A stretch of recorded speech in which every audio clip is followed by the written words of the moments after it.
Good morning, good afternoon, good evening, good whenever it is you're tuning in.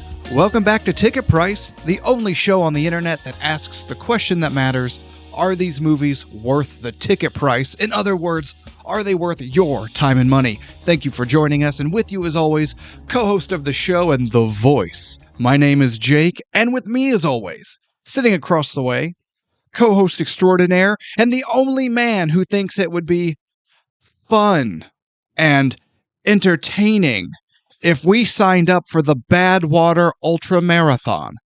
Tevis at Master Control. Tevis, how are you, sir? I don't like the word marathon unless we're talking about a movie marathon, maybe? Well, this is an ultra marathon. Backwater door? Badwater.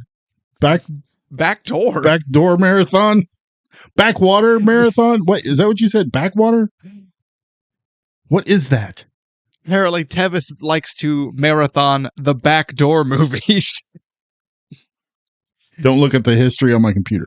Badwater, as in the Badwater Basin. Oh. The Badwater Ultra Marathon.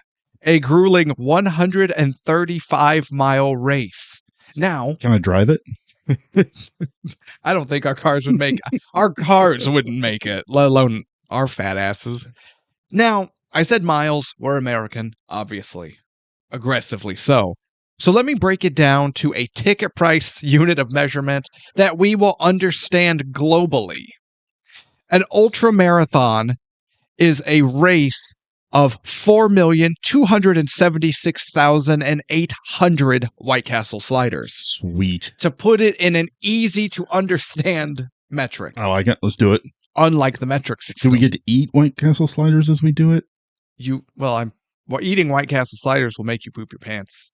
Anyway. Anything makes me poop my pants. If you do it while trying to run a marathon or ultra marathon, I think you're just asking for trouble. I don't have a gallbladder, so chewing gum makes me want to shit my pants. And here we are on Tevis's health update. Never trust a sneeze. That is not a lie. No, that's never. You have no control over a sneeze. Sneezes are involuntary. They just happen. I understand that. But when you get to the point where you don't have a gallbladder, when you go to sneeze, you have to clench your butt and then sneeze. So it's like... So what happens when you're hit? Yeah, I meant never trust a fart is what I actually should have said. Yes. But yeah, never trust a fart and be cautious of a sneeze. That's what I should have said. Be on the lookout for a sneeze. Absolutely. Be wary of it. In Absolutely. case it sneaks up on you and then you have to leave work early. Jesus. That's only happened once. Leaving work early or the sneeze? Leaving work early. All right. I'm just going to take a minute to just refresh after this opening. Feel better? No. Okay. I feel less parched. So, Tevis, today, episode 89.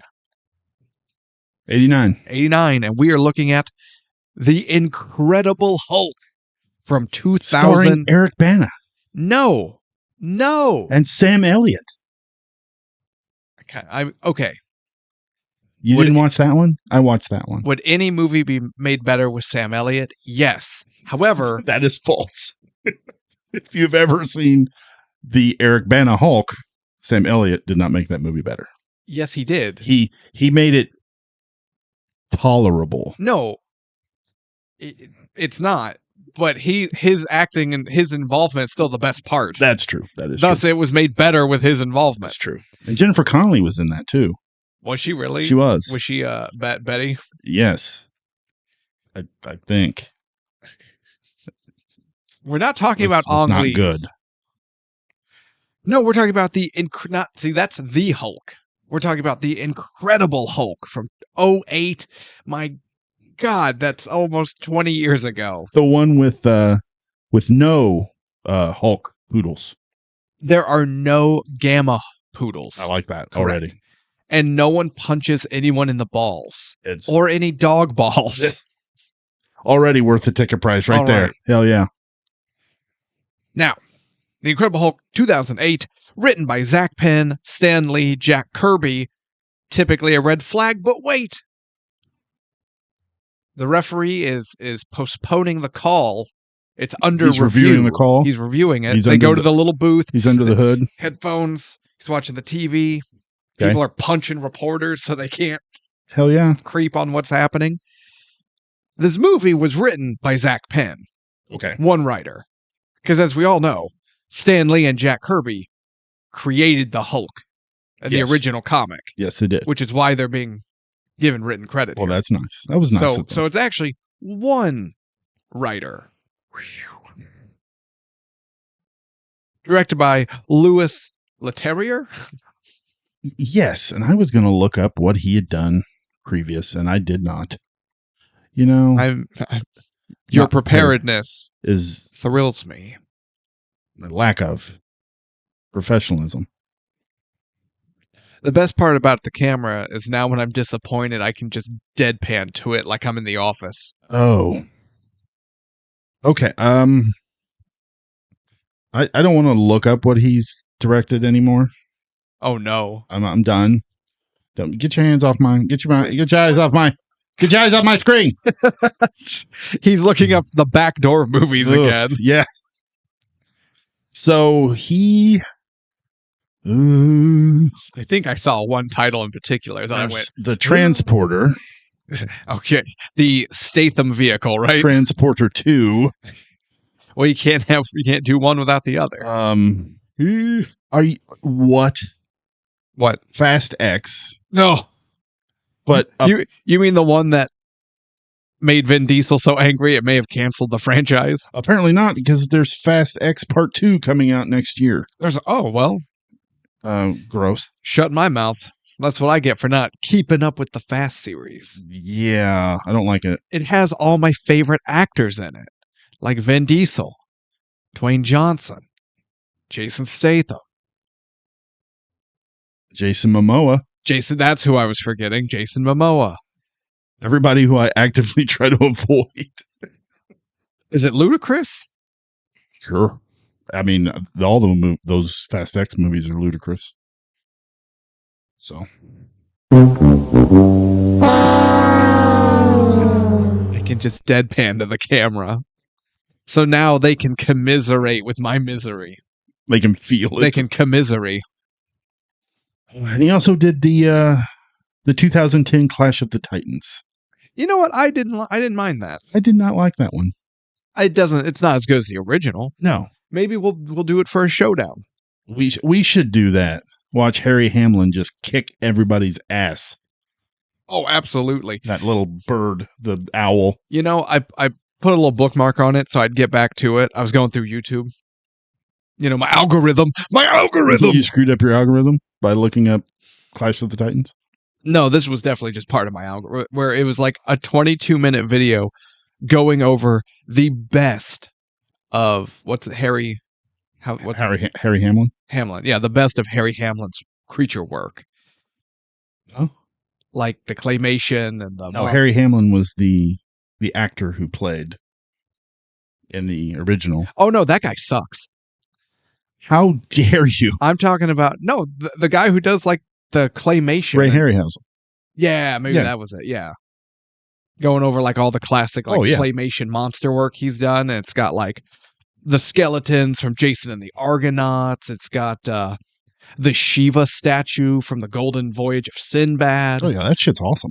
Okay, the Sinbad movies, as in the fictional fantasy pirate character, not the comedian. I need you to be not like the Sinbad movies? I need to be very clear with this statement. I'm not talking about the comedian. I'm talking about the fictional pirate. I love the Voyage of Sinbad movies. They're kick ass. I did too. I enjoyed those. Well, I was like, oh yeah, I need to watch that. I would enjoy that to no end. That old claymation is hot fire. Hell yeah, I wouldn't mind actually doing one of those films for the showdown or something. The fact that the remake didn't have Bubo the owl is a crime. It had him for like a second. Yeah, and everyone went, "Oh, what the hell is that?" Yeah. He was one of the best parts of the original. Which that got a chuckle from all the 80-year-olds in the audience who remember the original. I chuckled. Which is why we chuckled. Anyway, back to the Hulk. All right. Starring Edward Norton, Tim Roth, Liv Tyler, and Mother effing William Hurt. As much as I like Sam Elliott, William Hurt is a really good Ross. He's a fantastic Ross, Yeah. but we're not there yet. All right, budget. Made with an estimated $150 million. Are you kidding me? No. Holy God. Did this movie make money? With a worldwide gross of $264.7 million. Damn. Most of that was mine, I think. Yeah, because you went and seen this, what, like 9 times? We'll get there. Actually, I think awards, 2 award wins with 10 nominations on top of that. So, Tevis, what is your history with 2008's The Incredible Hulk? I have no idea when I went to see it. I don't know if I went to the theater to watch it. I don't know if I rented it. I have no clue. I've never really been a big Hulk guy. And I did go see that Ang Lee version. I got a good nap out of it. That was the best part of it. What? You didn't like all of Hulk's introspective running through the desert like he's Forrest Gump? No, I did not. Hulk just felt like running. I feel like jumping.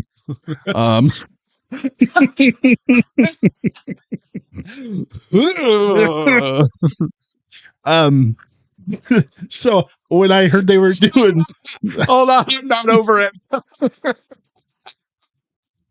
When I heard they were doing another Hulk movie, I was like, why? But okay. I don't know. And I watched it and I was like, okay, that was fine. It was fine. You know, nothing great. Oh, it was nothing great. But no, it was fine. So what's your history? Oh, you mean this one? Yeah, this one. Okay. I thought you meant Ang Lee was Ang Lee was terrible. I don't remember anything that happened in the final act. He falls into a pond that is also his father, as the father lake drains the gamma out of him. But the father lake cannot handle the amount of radiation. He can't handle Hulk's girth. Whoa. And dies, gets imprisoned. I'm not really sure how they... But that the final climactic battle is Hulk cannonballs into a pond that is also his father and defeats him with the sheer amount of gamma radiation that comprises the Hulk. And Hulk does... Wait. Checks notes. Nothing to actually beat him. Okay. That sounds intriguing. Wasn't it, though? No, I don't know. So, I have a little more history with this movie than you do. I believe you do, yes. If you caught our last episode, we talked about it a little bit. If you didn't, I saw The Incredible Hulk in theaters 7 times. Yet. Well, it's like, okay, I went with my girlfriend at the time, and then I went with my buddy, and then like my mom took me and another buddy when I went and visited her for the weekend, and then like somebody else invited me to see it, and I just kept going. Did you have popcorn every time? Absolutely. Okay. Then it wasn't a total wasted trip. Okay. I don't know. I don't know how you roll. Who's going to the movies and not getting popcorn? I just wonder. There's some people that are just weird that way. I mean, wait, there are? Yeah. Who? I don't know. The weird ones. Nobody in my social groups. Oh no, I'll pass on the popcorn. You're going to need to find another ride home. Yeah. Get out. I make my kid buy a large popcorn, even though I know she's not going to finish all of it. Just so I can finish it. Because the last time we went, she's like, I'll just have a medium. I'm like, The hell you will. Who are you talking about? You get out of this house with that blasphemy. I don't ever want to hear you say that shit again. You can do a lot of things in this house, but not a medium-sized popcorn. Hell no. But you know what? Can I be honest? Sure. I strive myself on being honest. Yes. I watched this movie 7 times in theater, and I enjoyed the hell out of it 7 times Really? in the theater. Okay. Cards on the table. Hulk is my favorite Avenger. Really? Yes. Second is Chris Evans' portrayal of Captain America. Oh, absolutely. Because comic Captain America is a nerd. Well, yeah. Yeah, I agree. And he's just, take your vitamins. Haha, America. And he has no personality or character depth. Yeah. It's Yeah. really boring. I agree. But like, the Chris Evans one is fantastic. The best. Oh, it's not even close. Yeah. But no, Hulk has always been like my guy. And I enjoyed the hell. Actually, the first like 3 to 4 times I watched this in theater, when he goes Hulk smash, goosebumps. Okay. Straight up goosebumps. So, watching it for this show, I have been working really hard to be honest with myself, with our viewers. I don't care about you so much, but I'm working hard to maintain my integrity of being fair and fair and honest about these movies, and and giving the people the right call to the question, are they worth the ticket price? Okay. This was not as difficult as the Ninja Turtles, as far as putting nostalgia and whatnot aside, but you know what? It was not easy. So you're a big Hulk guy. Yes. Did you ever watch the TV show? With Lou Ferrigno? Yeah. Yeah. Okay. Okay. Now, I have not seen all of it, but I've been able to go back and watch episodes of it. Just to go back and watch episodes of it, yeah.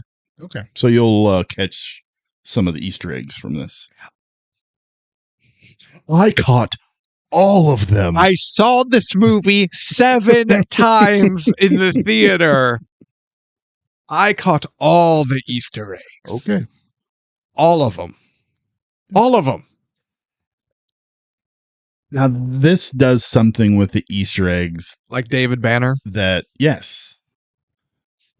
I kind of get tired of when they do it now, Okay. because it seems like that's all they want to do is Easter eggs, Easter eggs, Easter eggs. Look Oh, at sure. this. Like build a whole movie around it. Yeah. Alien Romulus.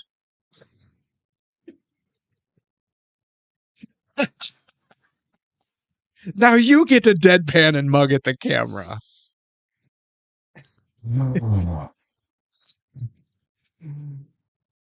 But this did a nice little, just subtle nods, nothing over the top, and it wasn't the script wasn't built around it. If you didn't get them, it wouldn't matter. Exactly. Yeah. Which we're going to get there.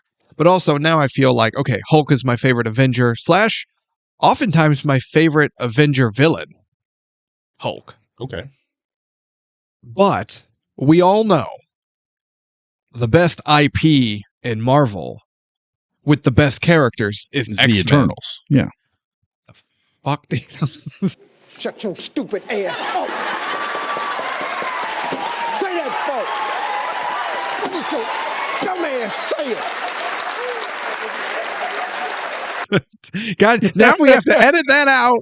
What did you just say to me? I Have fun editing have to do a voiceover. Those words did not match his lips. the That's what, like I said, X-Men. X-Men. The Eternals. X-Force. Less so. But yeah. X-Force is so 90s, and they're like, we're so edgy and we kill people. And I'm like, X-Men already killed people, but whatever. And somebody can't draw our feet. Oh, I have to put up with Deadpool. But we're not talking about Deadpool. We're talking about your Good. boy. That's right. I'm talking about Hulk, baby. Are you ready? Let's do this. All right. Review time. Review time. All right. Review time. Here's the review. It never fails. It makes me want to rag my rag. It makes me want to wag my tail, rag my tail. What is when is it this comes? Blue I Clues? want to wail. Review. Yeah, Oh, okay. the male song, you heathen. I never watched Blue's Clues. Straight. So I own So angry. I own this on DVD Yeah. or on Blu-ray. As we all do. So when I put it in and the Universal logo pops up, I was like, wait a minute. Did I put in the wrong movie? Because I'm so used to the Marvel logo Yeah. popping up. But man, there's something about that Universal logo. Over the globe. The And, globe yeah. and the music and just, oh, it's so good. I love it. Yeah. But I kind of did miss the Marvel logo a little bit, not going to lie. Well, okay. We can talk about it. There is an art, and some studios get it, some don't. You need a cool, iconic logo. The classic MGM lion roaring. Oh, yeah, absolutely. Um, Columbia Pictures with the lady. the actual statue. Yeah. The model doing the Statue of Liberty. Yeah, you need. Which one actually had like the flying Pegasus, and it would United Artists. something like that. Yeah. The and the way Paramount, what they do with the stars come flying in over the lake, and one of the tips of the stars dips into the water and then goes up. That's really cool. Disney, sometimes they work it in clever ways. A lot of times the Disney castle to me is kind of lazy. I get it, and it's you know exactly what it is. So from a marketing standpoint, it makes sense and it works. But I don't know. Yeah, but the Marvel, what Marvel does, it's good. And honestly, since the only good thing, hold on. Since Disney bought Star Wars, they've done 3 good things. Okay. The Mandalorian, Kenobi, fight me. Kenobi was good. Yeah. Kenobi.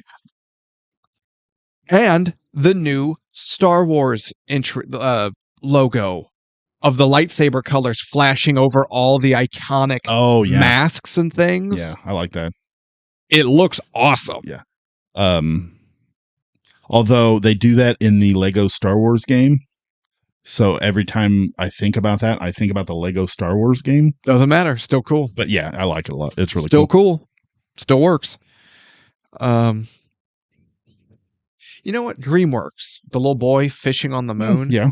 And my favorite is a lot of times they'll play with that. Like I can't remember which movie it was, but he caught something and he gets pulled off the moon. And it's when they actually let the animators and the movie people have fun with it. Yeah. I agree. That's where it's at. Yeah. Amblin sucks because it's E.T. and E.T. sucks. E.T. sucks. Reese's Pieces eating little turd. Can we talk about the Hulk? With the Hulk. We're talking about the Hulk. All right. The Hulk.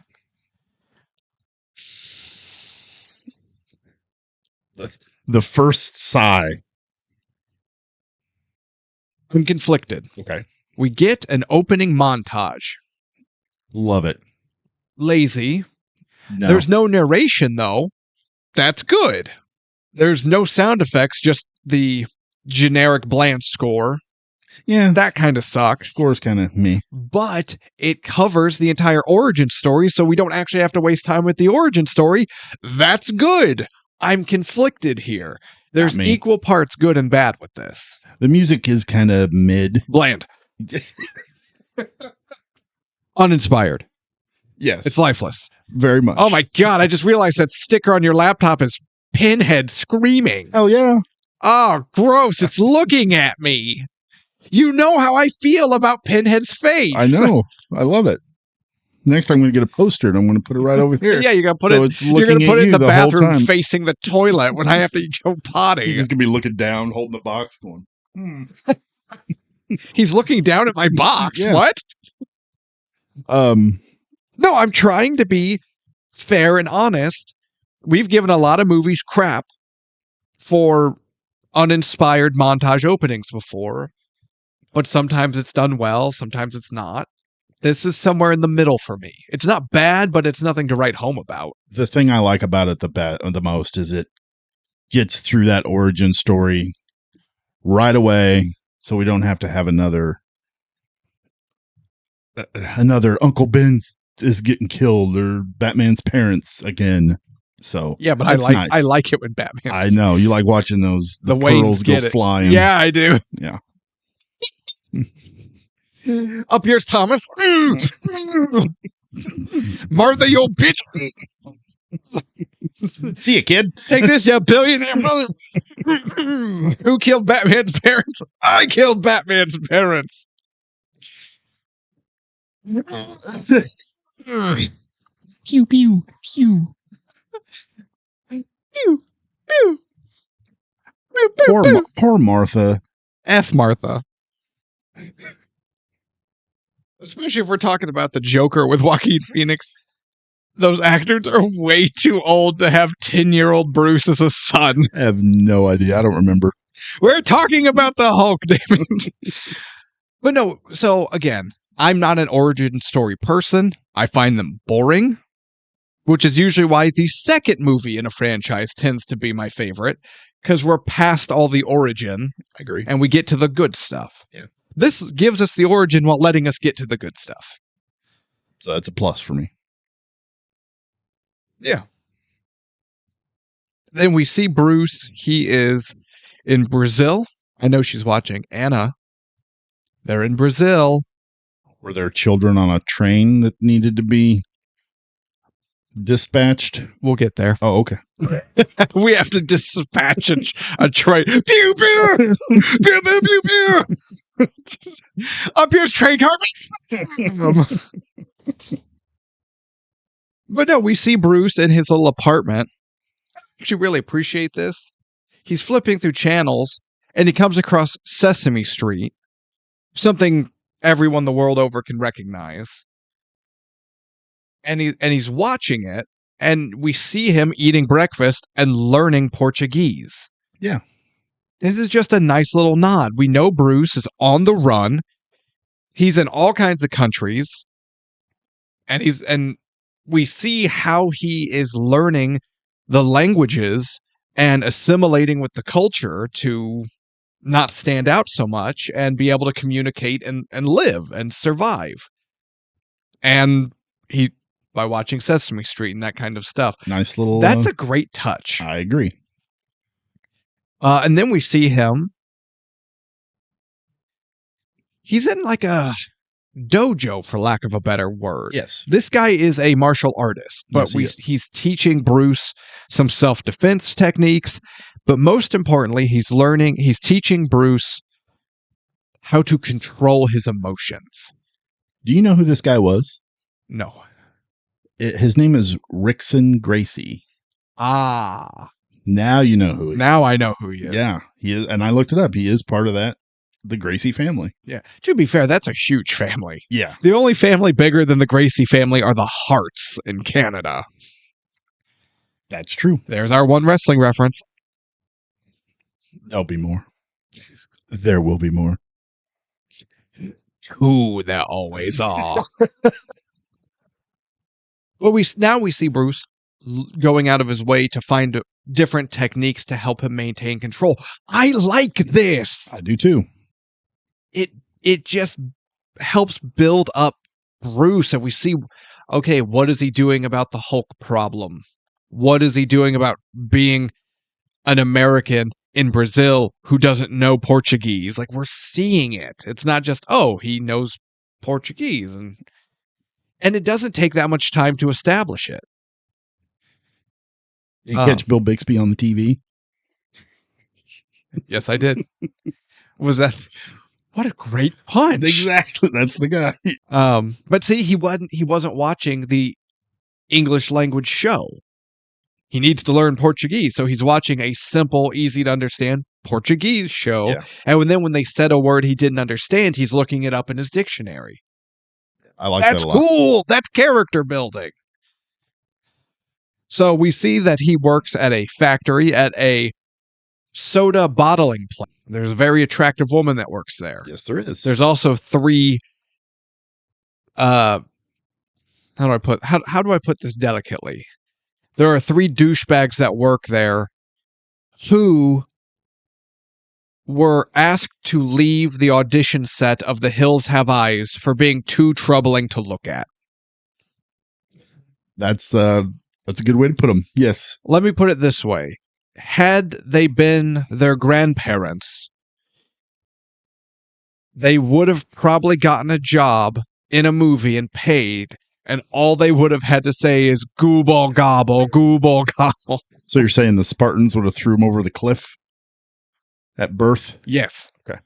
Man, we referenced like 6 movies just Hell yeah. then. Hell yeah. And they are being real aggressive to the attractive lady. The leader, and how he's the leader of this group, I don't understand, but I don't think the one guy has vision in his one eye, so that probably doesn't help him. I think he's the only one that can form words. Yeah, you know what? He might be. Of their trio, he's the one gifted with speech. Yeah.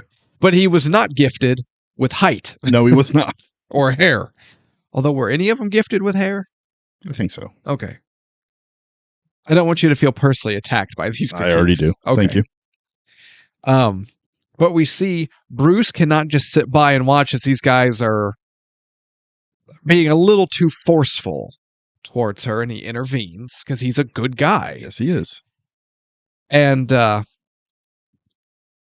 they kind of trouble ensues, and we get the classic, "Don't make me angry. You won't like me when I'm angry." Except this movie has a little fun for it because Bruce doesn't know Portuguese, and he says, "Don't make me hungry. You won't like me when I'm hungry." I hated that. Oh, hated that. No, it's fun. It's fun. It's terrible. It's fun. Terrible. Fun. Not everyone is miserable. You miserable ass. Terrible. You're terrible. How do you like that? You devil's reject looking motherfucker. They call me Dr. Satan. That's you stupid. And now we just need our pop-up of technical difficulties of you and I trying to fix a TV camera. With fighting noises in the background. And JR over the top of it. By God, he's broken in half. Well, no, I promise you, those audio clips are more protected than most of our government secrets. That's true. That is not a lie. Now we see Bruce back at home after work, cutting, and he received a package. And we see him in some sort of IM correspondence. He's going by the alias Mr. Green, and he's talking to someone called Mr. Blue. And they're going over different ways to synthesize an antidote for Bruce's gamma radiation. I like this.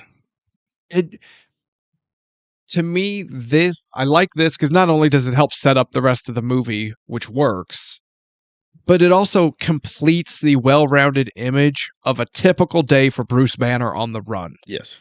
He's learning languages to live in whatever, whatever country he's in and with the culture he's in. He's working to support himself. And all the while, with his free time, he's hunting for a cure. And I like that he doesn't know who he can trust, but he has that one person, but we still don't know really who it is. So I like this little mystery type of deal. Yeah.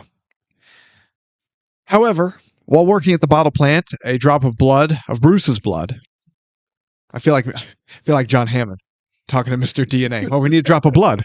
Your blood. What? Oh, book. Oh. That hurt. John, that hurt. I'm sorry, John. It's all part of the miracle process. Except Bruce doesn't make dinosaurs. He killed Stan Lee. because we see Stanley Way drinking. worse than the whole island of dinosaurs going crazy. Also, how many people work at this bottling factory? Because someone should have caught the bottle with the huge streak of blood going down the neck of it. Oh my God. You know that some asshole he saw that and he's like, not my job.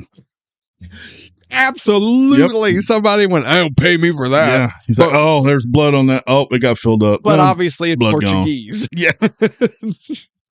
We're putting an American tinge to it. Yeah. This would be Portuguese. So that gives 3-star General Ross the clue he needs to find where Banner is hiding.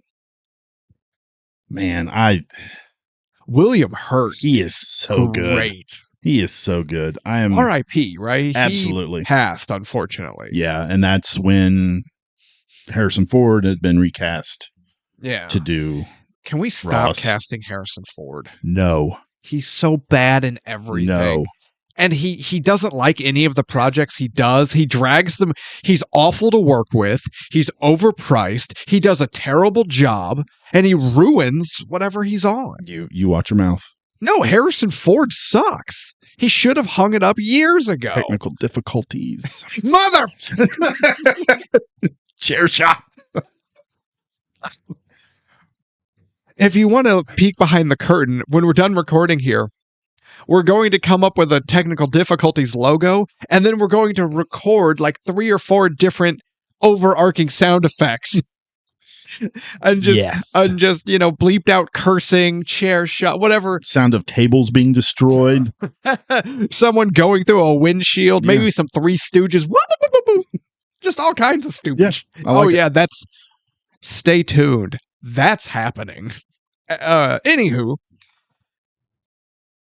Ross calls in a team, and they put together a special forces unit to go down there and find Bruce.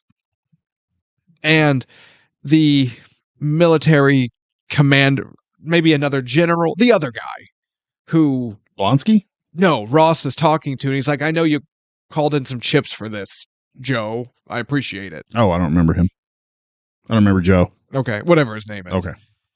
But remember, he's the guy who goes, "And I pulled you one ace." And he gives us the introduction on Blonsky. I don't remember that guy.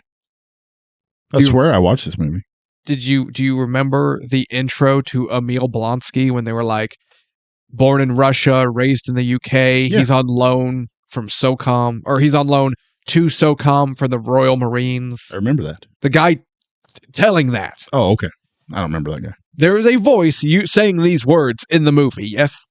Sure. That voice belongs to a person. Okay. That person is talking to General Ross. Oh, okay.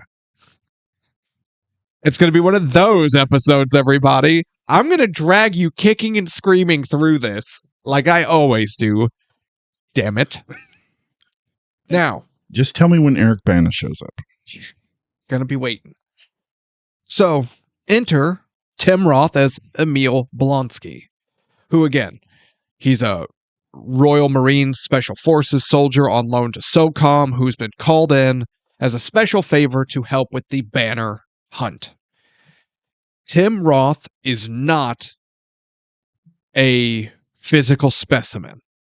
No. Tim Roth is not a tall man. No. Why does he work so damn well as an elite special forces soldier without any of the physical prereqs you think that type of character would need to have? Because he's a good damn actor. He's got the face, he's got the voice, and he's got that underlying intensity. It's not like an overt, loud, obnoxious, in-your-face intensity. He's not Bats from Baby Driver. Oh, God, no. It's this, like, he's in control, but you know that this is a bad dude who's done bad things. Yes. Because he's a good actor. But I'm not crazy. Like, he's missing physically everything that you would think you would need for this type of role. And I agree. He's perfect. Yeah. He's perfect. And he doesn't have the age either. I like it at one point. He's like, what are you, like 45 or something? And he's like 39. It's like, oh, war's been hard on you. But I mean, it works. Yeah. It works good. Yeah. And this foot chase is really good, actually. So the team goes in, they find Banner, and then, a chase throughout the city ensues, and it's a long sequence, but they do so many things with it. I love that drone shot where Banner's running across the top of the roof, all the roofs of the favela. Yeah. And it's really cool looking. Now, hear me out. Okay. We learn the woman at the factory, she's very pretty. Yes. I think she's into Bruce. Yeah. And she lives one floor below him. Yes, she does. Had he not been discovered and learned control or more control, am I the only one who kind of roots that Bruce just goes back to Brazil and finds her and is happy? Oh, no. I think their relationship is more believable than the one we get. In this movie or in the Avengers grand scheme of things? In this movie. Or both. Or both. I'm sorry, Mark Ruffalo Banner and Scarlett Johansson Black Widow does not work. No. Sun's getting real low, big guy. Stupid. Anywho, they're running across rooftops. They're running through the streets. There's some cat and mouse as Banner kind of gets away, and then they find him again. Then he gets caught, but not by the soldiers, by the three assholes. And even he goes, oh, come on. And they're going to beat him up. He uses his self-defense, which pisses them off. Now they're involved in the chase. And they and both parties now chase Bruce to the bottling factory.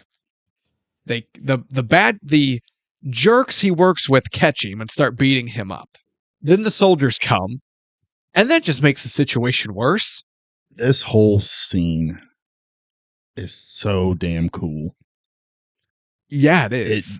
It takes like 25 minutes to get to it, but give or take. Yeah, but man, when we do, just from the moment they get in there and start waylaying on Bruce, we get the heartbeat of his watch.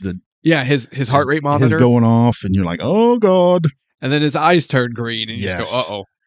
But what I like the most about this transformation? We don't see it. Yeah, we don't see the transformation, and we never see Hulk more than silhouette. That's fantastic. Except for an arm that reaches out of the shadow and grabs that guy. And then when it's just Blonsky and Hulk's face it's still obscured in shadow, but Hulk's face emerges into the camera and they lock eyes and you just go, oh shit. Yeah. But what I like about this specific transformation sequence and the ensuing chaos is that every time we see the Hulk in this movie,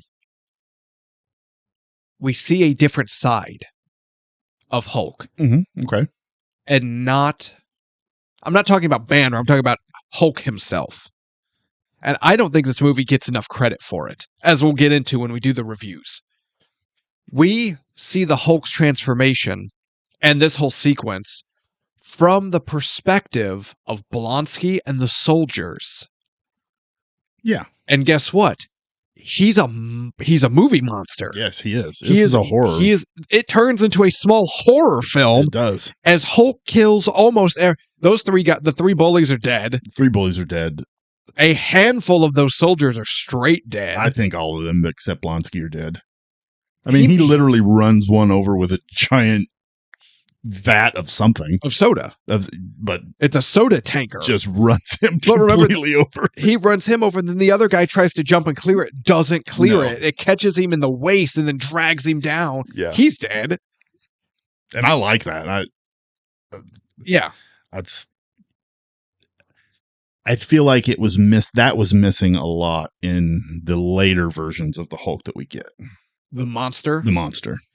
But that is the perception we get in this opening transformation is movie monster. Yet it can be deceiving. It can be deceiving.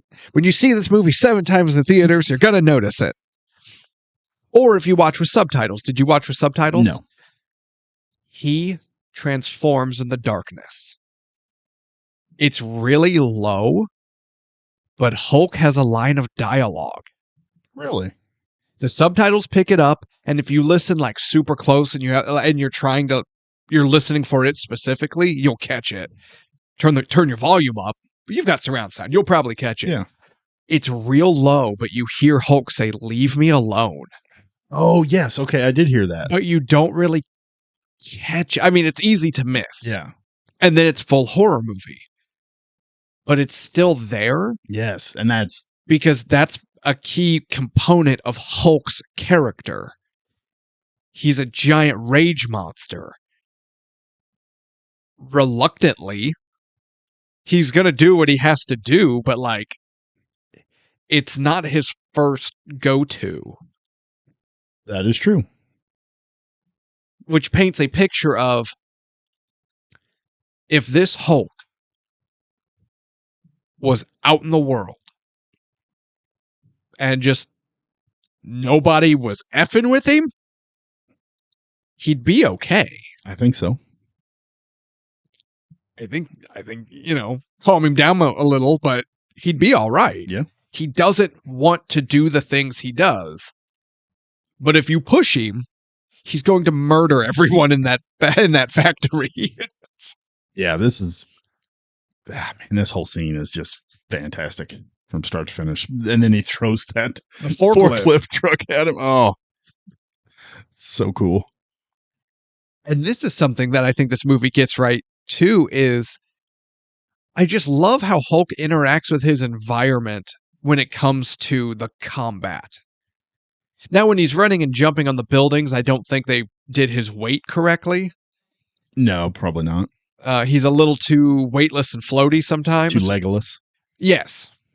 But he throws the vat of soda or the forklift. He uses scrap metal as shields and projectiles. He makes police car boxing gloves. Fantastic. Yes! Yeah. Absolutely. That's what we want to see. Yeah, I mean, comparing this Hulk to the other Hulk film, thank God Marvel was involved with this one. Because they basically were like, okay, see this page? This is when he does this in the comics, so let's transfer that into the film. Yeah. And it never once felt to me that it was overdone. It was just a right amount of comic accurate Hulk. Yeah, I feel that. The chase sequence is a little long. We could have trimmed some fat from that. The first one through the city. Yeah, it was a little long. It gets a little long. Yeah. We could have trimmed anyway. Still enjoyable. Failed cure attempt, military search, chase scene. So now Blonsky is clued in as to what he saw as far as that monster is Banner. Yeah, and I love his line. He says he threw a forklift truck at me like it was a softball. Yeah, but later in the conversation, it's when William Hurt hits him with, "It was him. It was Banner." And Blonsky goes, "I'm sorry, sir, but you have to explain what that means." "No, I don't." What a great Ross line. "No, I don't." Yeah. He gets a lot of good lines in this. Like Well, what's he say at one point where he's telling Blonsky about the experiment that Banner did? He says something to the effect of, something went very wrong or went very right. Depends on who you ask. Yeah. It's like, oh yeah, that's a good line. Yeah. And something went very wrong. Or it went very right. if William Hurt is in your movie, you give him the best lines. Absolutely. And he's going to deliver them perfectly. So now Blonsky is aware of the situation, and he's kind of become a permanent member in this task force to find him. Banner ends up in Guatemala when he wakes up from his Hulkness. He is in the middle of the jungle, mostly naked. His pants don't fit very well anymore. No, his shirt's gone, his shoes are gone. Yeah. And he is lightly stepping through every step. He just looks like the most pain. Ugh. He walks like I do when I'm barefoot. I'm always just like, so at this point, Banner flags down a truck, and in Portuguese asks for a ride. And the guy says, "I'm sorry, I don't know Portuguese." And that's when Banner, you see him. He doesn't just do it automatically. He recognizes it as Spanish. Begins to ask, like, wait, where am I in English? Catches himself, thinks about it, and then asks the question in Spanish. I like that. I did too. To which my wife looks to me and goes, "How did he cross the ocean?" And I said, "Huh? Okay. What?" And she goes, "How did Hulk cross the entire ocean? He was in Portugal, right?" And I said, "No. He was in Brazil." "Oh, that makes more sense." This whole time, she's like, "This movie's stupid." Hulk's just, Hulk, swim. I bet he could swim his ass off, by the way. Yeah. Look at his shoulder. Jumping out of the his water. Butterfly stroke would demolish beachside communities. It's like Adam Sandler in the Zohan. Gross. I mean, accurate, but gross.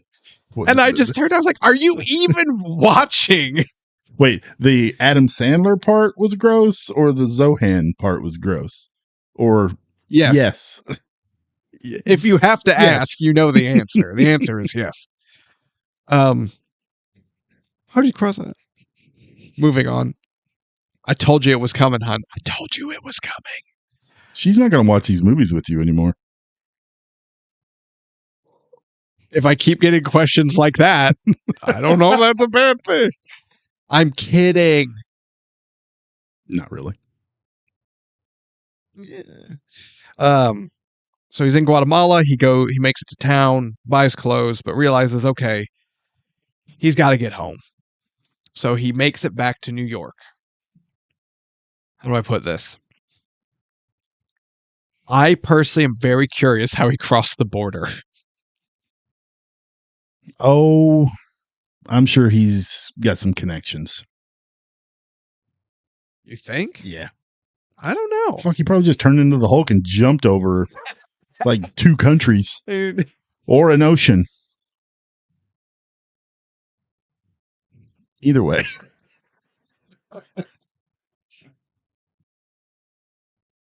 So he makes it back home where he runs into his old friend, Chef Boyardee, Paul? Stan. Or Stan. Yeah, sorry. The actor is named Paul.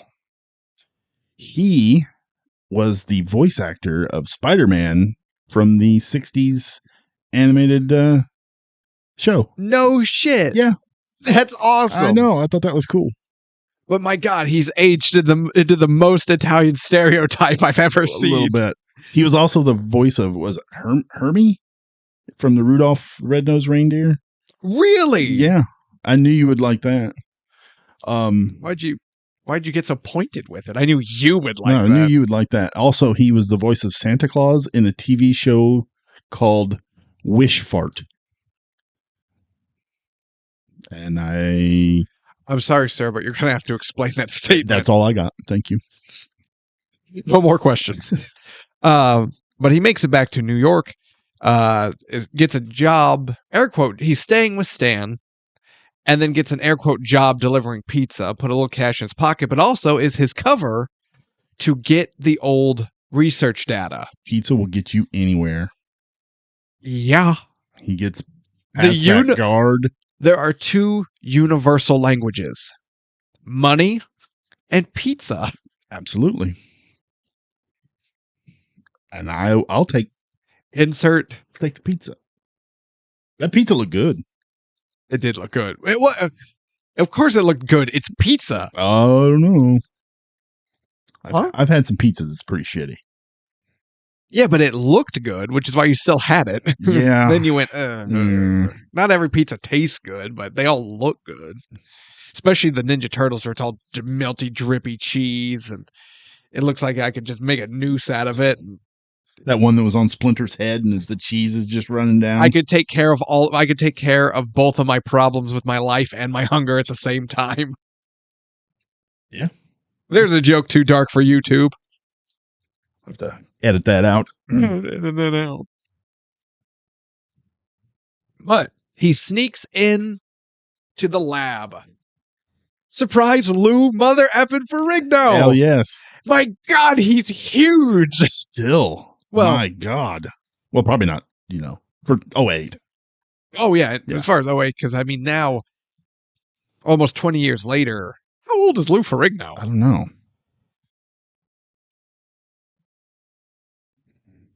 Let me look. 73 years old. I have no doubt he's still in better shape than we are. But Oh, hell yeah. Look at that man from back in the day. Oh, yeah. Jesus. When he was challenging Arnold for Mr. Universe. Yeah.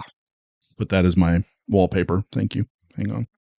There we go. The amount you can achieve with hard work, dedication, and all the growth hormone. I mean, yeah.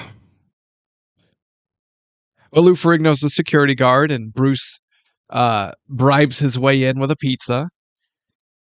Now, this I don't think is officially confirmed or canon. It might just be a head canon, but Bruce bribes another guy with pizza to use the computers. Yes.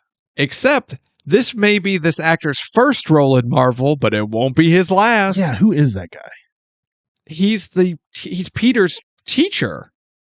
That's right. I think this was when he was still in college. That is right. I saw it and I was like, I know that guy from somewhere. Yeah, he would go on to be Parker's teacher in high school. That's right. That's cool. And I think that's the same person.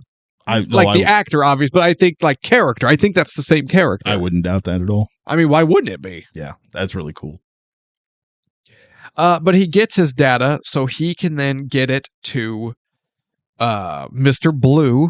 In the meantime, that's Ross and Blonsky are talking about the old scrapped super soldiers project, because they were never quite able to really replicate the serum that made Cap. No, they tried. Yes, they did, and they give Blonsky a very low dose, and it involves 2 injections, one in the deep muscle and one in the bone marrow. And as the doctor put it, the bone marrow's gonna hurt. Yeah. I just watched this going, oh! And man, Tim Roth sells it so well, because it made me go, ugh. Yeah. Mm. And the sound effects are just, because then at one point there's like a snap, and you see this look of tear-jerking panic on Blonsky's face. The character's name is Roger Harrington, and that is him in the Hulk movie and in the Spider-Man Far From Home and Homecoming. Yep. And No Way Home. So it is official. It is. Yeah. Nice. It is him. So round 2, the government finds Bruce at the campus, and Blonsky's leading a task force, and this sequence is cool. Yes, I enjoyed this a lot too. I mean, we're almost an hour in, have seen barely anything of the Hulk, and I honestly was not like, there's certain movies that you're like, okay, come on, just hurry up, show the monster. I want to see what he looks like. I was never ever once like, come on, hurry up, let's get to the point. But when they finally do, oh my God, this whole scene was so cool. But we don't see the full transformation. What we see is complete badass Hulk. Yes. And it's just rampaging through the fight. like you want to see, but it's still different from Monster Hulk we saw the first time. Yeah, he's more of a protector here because he sees Betty Ross is there, played by Liv Tyler. Yep. And Banner's up in that glass covered bridge area, and he gets trapped in there. Mm-hmm. And that's when Ross is like, put it in 2 cans. And it just fills with smoke. And Banner sees that Betty is in trouble, is potentially being harmed. And then the smoke just takes him over and you can't see anything except his eyes. And then he disappears. Man, and that's when we get it.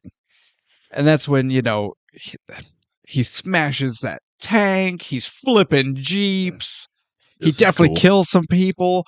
They blast him with the sonic cannons. That's cool. That looks so cool. He drops an elbow drop on one of them, and he just goes full Macho Man and just comes down on him. I loved watching Blonsky just speed run through the crowd. And I was listening to a podcast with Tim Roth and the director. They were talking. It was almost like they were doing commentary, DVD commentary. Yeah.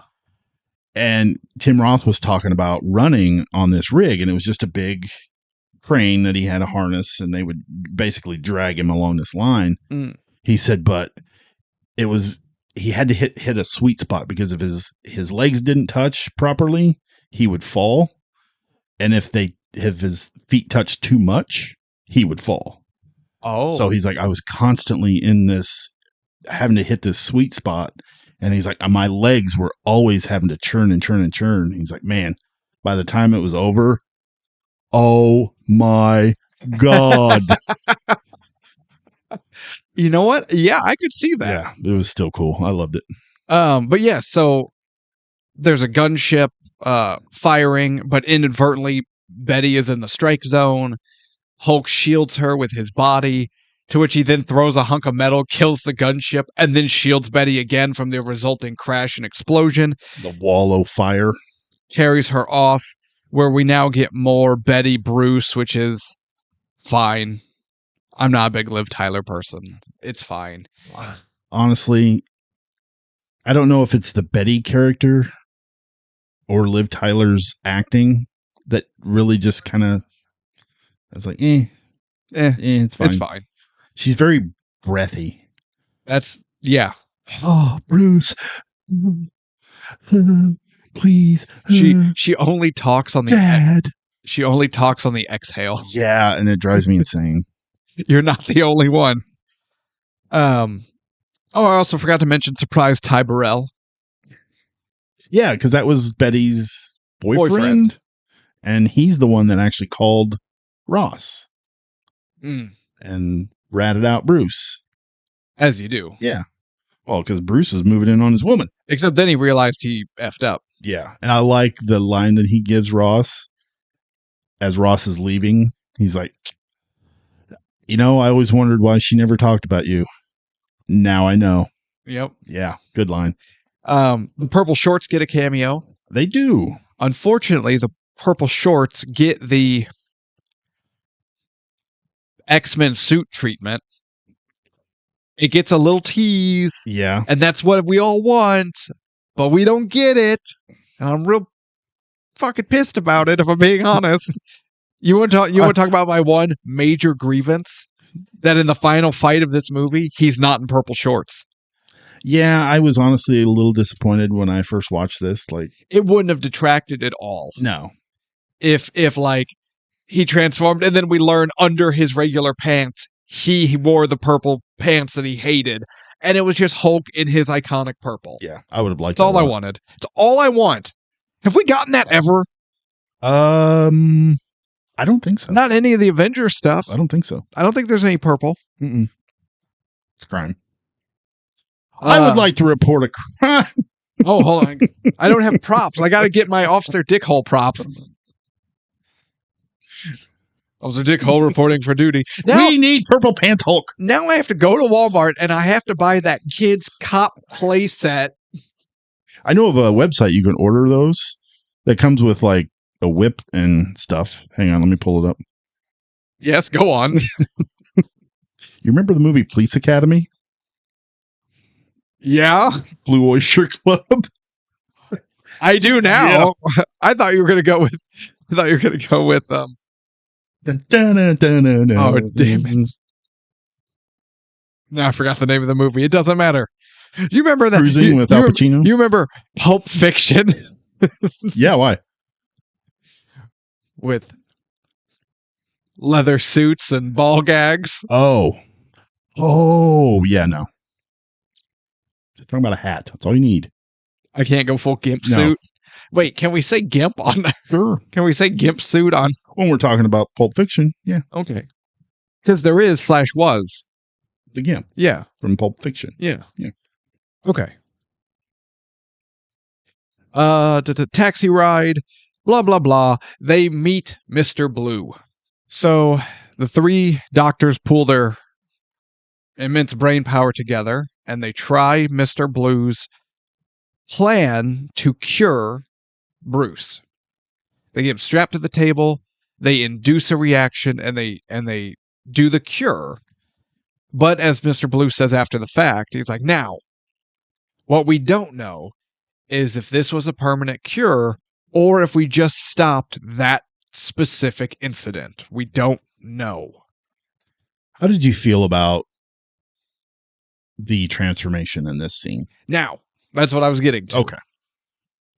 I like this transformation scene a Really? lot because it's another look. It's another piece of the full picture. It's another look at it. It reminded me, and there's so many werewolf movies. I know if I try to name one, I'll be wrong and American Werewolf in never London. hear the end of it. This scene is painful. It does look painful, doesn't it? Unnatural growth and muscle or bones breaking and reforming and popping, and you can see the amount of pain Bruce is in as his body unnaturally morphs and the Hulk comes out. I like this because again, it's another piece of now we see what Bruce goes through physically and the emotional toll it takes, undoubtedly, every time he transforms. I wouldn't want to transform either. That looks awful. Yes, it does. And the CGI is a little meh at times for It's me. 08. But I liked the actual. It's not just his muscles getting bigger; it's the bones breaking through this part, and then like you see his weird neck like morph. stretching, and Yeah. it's just like, So yeah, visually CGI, it's 08. It's a bit of a mixed bag. Yeah. But the idea of this scene and seeing this part of the transformation, it's not as bad as Blonsky's abs. The Tim Roth head being superimposed on the body of someone with washboard abs that just, yeah. Now, though, to keep up with Hulk, they give Blonsky another injection. Now, we talk about that not looking great. How good it is as like he's walking all hunched and it's unnatural and he's pale and sweaty and he's looking over himself in the mirror almost like, oh God, what am I doing? Yeah. And then you see his spine Oh, this was cool. and protrude out of his back. That looks great. Yeah, I like that a lot. However, with the antidote taking effect, not sure if Bruce could even transform anymore. A sniper gets Bruce with a tranquilizer dart. And then Blonsky and the team move in, and Blonsky slaps him trying to force a transformation so they can fight again.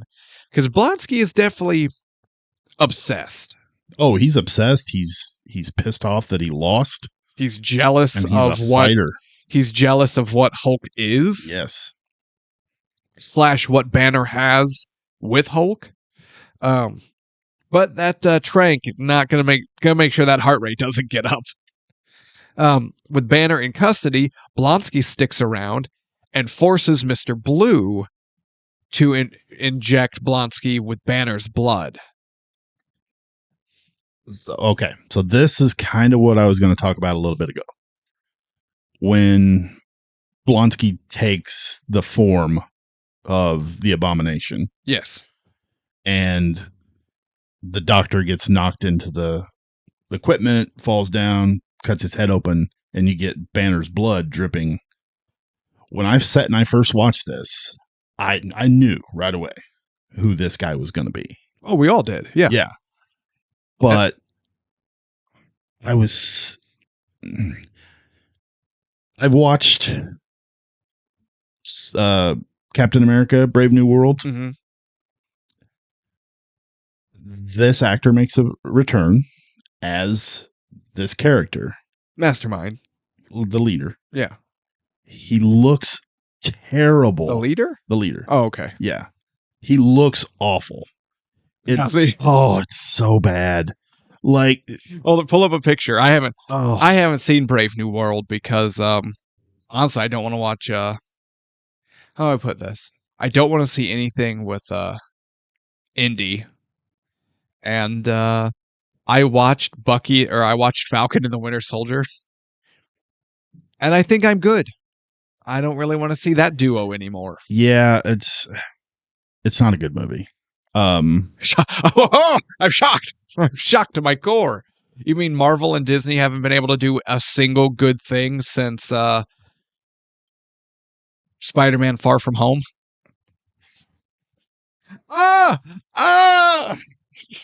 Put it away. It looks god awful. He looks like a zombie. Yeah. And it's like Testicle Head. It doesn't look like the leader at all. It's oh no. As bad as that looks, that's the equivalent of Brave New World. As a whole. Okay. Yeah. So yeah, when I saw that this was who we were going to get, and then it took us this long to get him, I was just underwhelmed is not even a word that I would use in this case. Extremely pissed is probably where I would go with it. Yeah. I get that. I really do. But with Blonsky getting the infusion, mixing with the super soldier serum already in him, he becomes Abomination. Okay. Abomination is my favorite Hulk villain. Really? Yeah. Okay. I can't tell you who mine is because I don't have one. Abomination. It's the leader from Brave New World.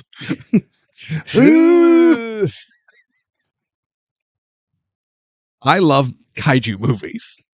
I want to see Godzilla drop kick something. I don't care what. Yeah. In Mecha Godzilla? Or in what's the one where he throws the baby? What? Doesn't Godzilla throw the stupid little baby Godzilla at one point at a villain? Oh, if he does, that would be Son of Godzilla, and that movie is an abortion of a film. And I don't use that phrase lightly. But no, in New Empire, the American Kong versus Godzilla New Empire. Never watched it. I forget which one does it, but one Kong or Godzilla full suplexes the other one into a pyramid. And it's awesome. Is that the one with Kong has the metal arm? Yeah. No, thank you.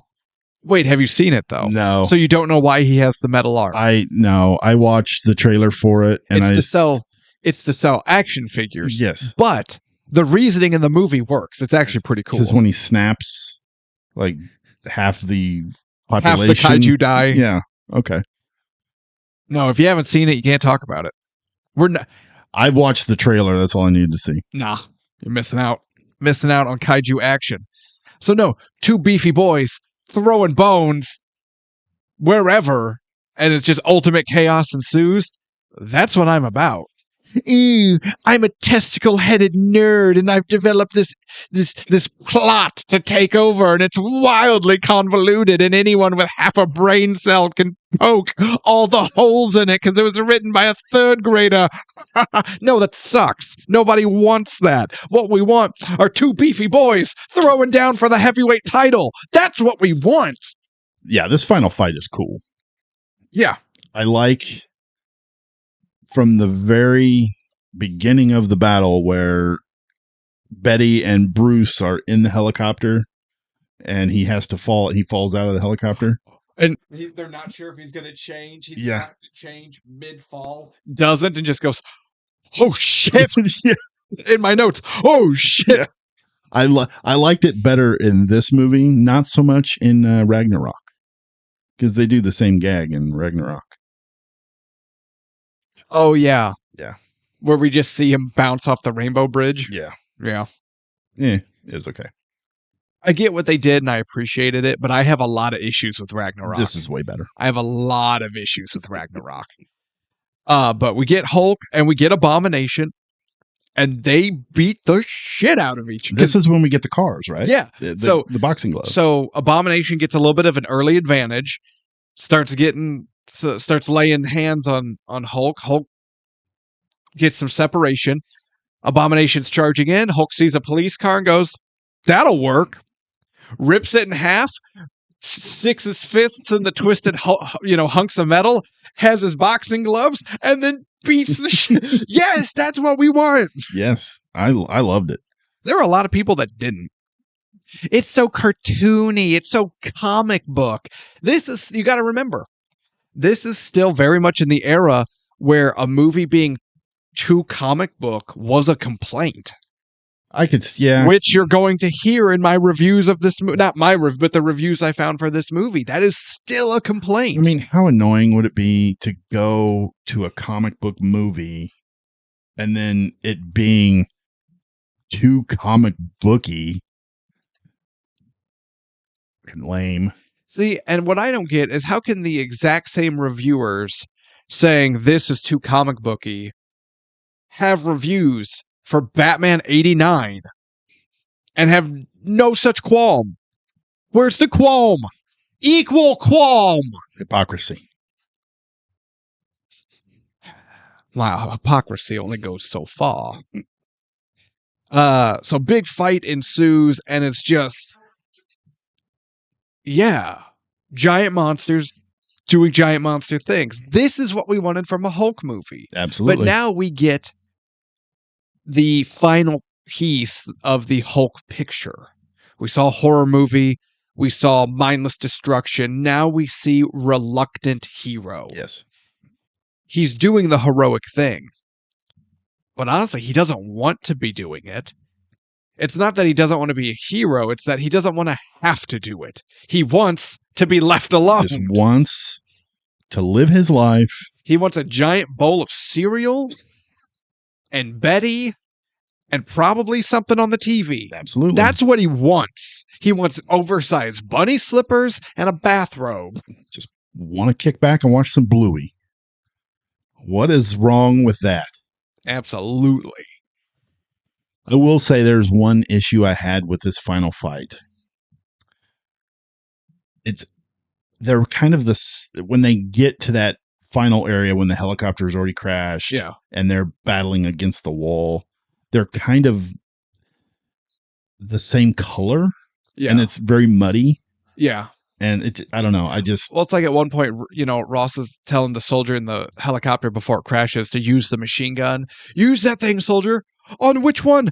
Who do you think? We're helping the green one cut the other one in half. And even the first time I watched this movie, again, in theater, of my first of many times, I sat here going, they're both green. yeah. I don't know if Ross effectively answered that guy's question. Yeah, he should have wore the purple pants, and then he could have said the one that's not wearing purple. Aim for the dick. Abomination needs genitals. I'm surprised he didn't have them. Okay, hear me out. Hulk wears shorts, meaning Hulk has genitals to hide. Shouldn't Abomination have genitals and need his own? They probably just. Hear me out. It's a eunuch. Hulk should have his purple shorts, and I will die on that hill.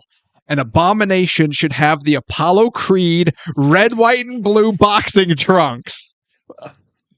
Boxer shorts with hearts on them. Hell yeah. Absolutely. It says pants with pink on the back. It says pink. Yeah. Love lives here. We get our Hulk smash moment. I like that. I like Hulk's voice. I do too. Hulk smash. Because in the modern ones, it's just Mark Ruffalo. Yeah. This, it sounded like this huge entity. I agree. And I like the when the helicopter starts to erupt on fire. We get the gamma they clap. Get the clap. Oh, yeah. So good. At one point... A little too comic booky for me, but... At one point, Abomination stabs Hulk in the chest with his elbow spike, and that's brutal. But then later in the fight, Hulk takes that elbow spike, rips it out of his arm, and then stabs it into Abomination's own chest, and I just went, God damn! Hell yes. I love that. And then chokes him out and breaks his sternum. Yeah. And then they won't leave Hulk alone, and he runs off into the wilderness to find solitude. And that's pretty much the movie. Yeah. Was there anything you wanted to touch on? What was your thoughts on the end credit scene? I liked it, especially at the time, because I was frothing at the mouth for what the plan was and how they were going to very slowly put together the Avengers. I wanted it. Oh, intravenously. I wanted it. So I thought it was cool, but you got to remember, this was so early in the process. I think the original plan was to follow comic book accuracy and Hulk be the original Avengers villain. I think so too. And I would watch that. I would have too. I would have loved that. And I like Loki. And I like the first Avengers movie. I agree. But if the first one had been Hulk is our bad. Yeah, I agree. And this was only the second of the Marvel movies, so I think it might have been the third, because I think Iron Man got 1 and 2 out. No, it was this one, and then it was Iron Man, and then this, and then 2 came out, because they filmed Iron Man and this at about the same time. Okay. Yeah. 2 didn't take too long to follow that. Oh, no. Okay. No. They knew they had a hit. They're like, hurry up, get this out, and it shows. Yeah. Oh, no. Iron Man 2 is... I don't like Iron Man 1. Iron Man 1 is fantastic. Iron Man 2 is not. Iron Man 3. It's okay. Meh. 2 is bad. 2 is bad. It's not as bad as Thor 2. I would rather watch Thor 2 than Iron Man 2. Ooh. I don't know. I don't... Thor 2 is boring. I like Malekith. I think he looks cool. I think it's a shame he doesn't do anything. I think he's portrayed by a good actor who doesn't even get dialogue. And it's better than Iron Man 2. I don't know, but I do hate Mickey Rourke. Speaking of a guy who does nothing. Man, those are bad movies. And yet, well, I'll save it for final thoughts. All right. Are you ready for reviews? Yep. Let's do it. All right. Let's wrap up. So, ratings. IMDb gave The Incredible Hulk 68%. Really? IMDb did? Yep. Okay, that sounds about right. With Rotten Tomatoes giving it a 6.6 for a grand total of 134 points out of a possible 200. Too low. Have I explained this since we've gone to video for the YouTube audience? I don't think so. So when we do the ratings, we look at two of the big boys in ratings that average movie-going audiences look at: IMDb, Rotten Tomatoes. Now, in their own way, they are both a 100-point scale. Yes. So all we've done is taken that and combined them together for a grand total. So the grand total score could be anywhere from theoretically possible 0 to a theoretically possible 200 total. Correct. Gotta make sure everybody's on the same page. So a grand total of 134. Both of these are too low. I agree. If I'm being honest, I would be hard-pressed to go higher than 80. I'm hitting like 77. See, I'm thinking 78-ish. Yeah. Yeah. That's where I'm at. That's what I'm saying. If I'm having a good day, I could be argued into like an 80, but it wouldn't be higher than that. if I'm being honest. Reviews. Do you want Ebes or The Guardian? Let's do The Guardian first. Hold on, I'm going to need a drink of water for this review. I forgot I had a drink down here. The Guardian had this to say. Critic remember Ong Lee version. Ong Lee version slagged off. Yet rubbish new Hulk film make that look like Citizen Kane. 1 star. Are you kidding me? 1 out of 5 stars. And also, this particular author felt the need to write the entire review in Hulk speech. Oh, you serious? You wasn't just... I thought you were just pulling a gag. The entire published review on The Guardian for 08's The Incredible Hulk is written in Hulk speech.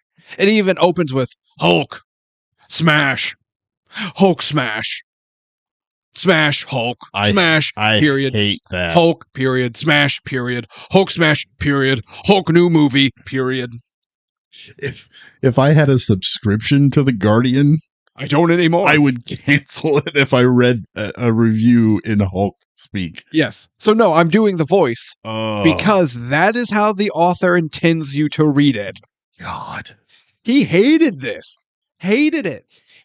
He hated Hulk. He hated Banner. He hated the story. He hated Stan Lee's cameo. He hated Robert Downey Jr.'s cameo. He hated Ong Lee's Hulk. He hates that this movie makes that movie look like a good movie. He hated... If he could have given it less than 1 star... He hates puppies. I think he would have. What the hell? Which made me wonder, why did he watch this movie? No shit. I get it if you're not a comic book movie person, but like, if you're not, that's cool. Why go to a movie you hate, that you already know you're going to hate, just to do a review of you hating it? That's so he could write it in Hulk speech, because before he went into this movie, he's like, I have a great idea on how to write this. Yeah. Ugh. It's like a 5-minute read. No. In Hulk speech. I'm not reading that. No. That's lame. But 1 out of 5 stars. He hated everything in this movie. Okay. Let's check out the Ebster. Ebert, the man himself. It sidesteps the intriguing parts and spends way too much time in noisy and mindless action sequences. 2.5 stars out of 4. Still better than Die Hard. Which got 2, by the way, if you don't remember. This man. He did not like this movie. He, as he talks about a lot in his review, loves the Ong Lee version. Loved it. Thought it was great. And thought this was schlocky comic book drivel. 2.5 stars. Half a star better than Die Hard. I just realized I didn't take my medicine. I can feel my chest tightening.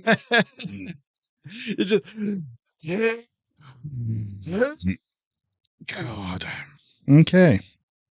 I'm glad I can just further instill your rivalry with Ebert.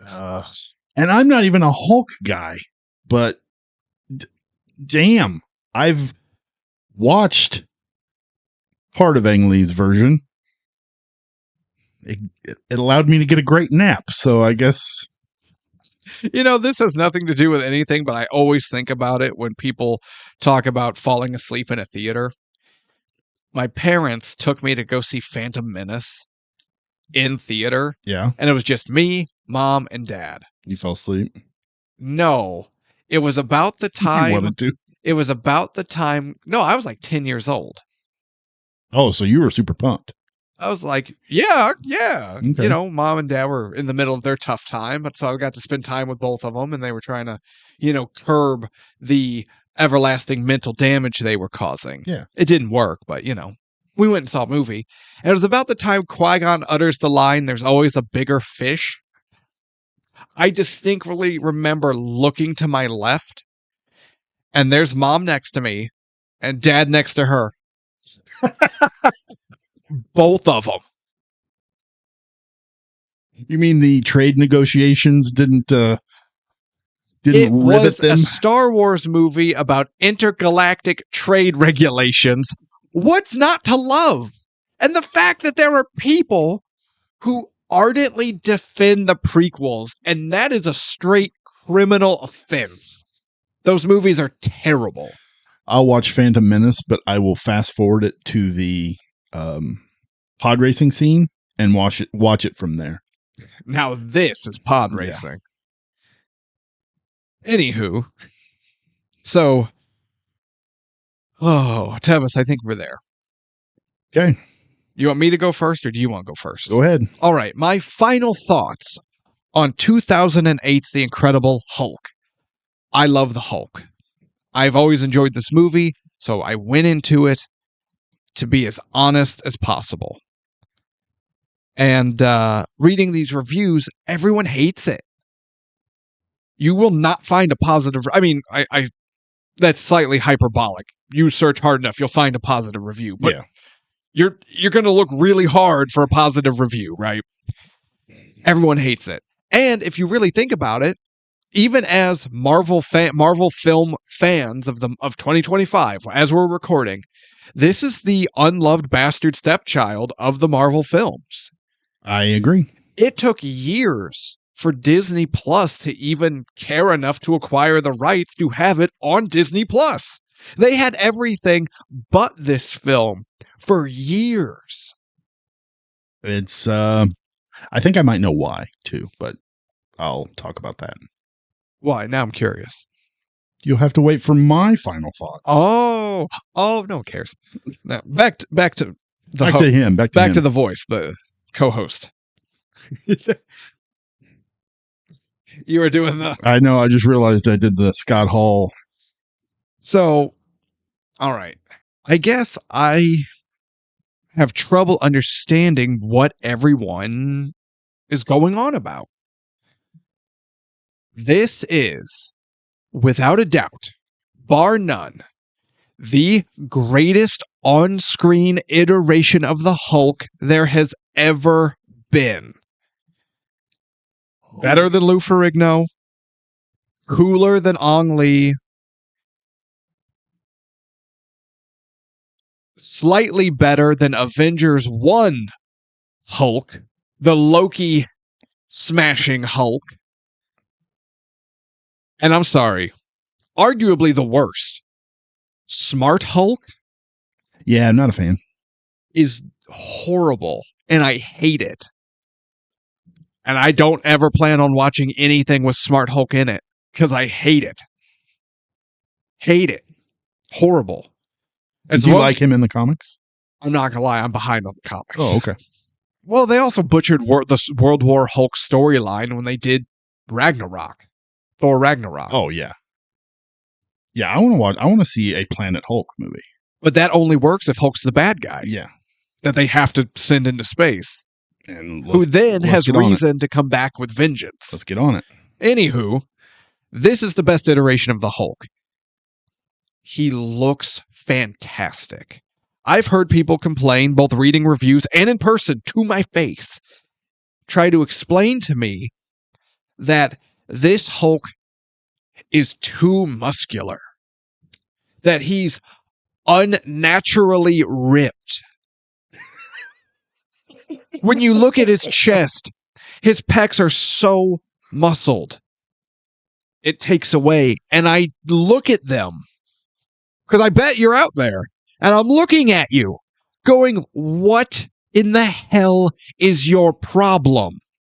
You know who's supposed to be unbelievably ripped, inconceivably muscled?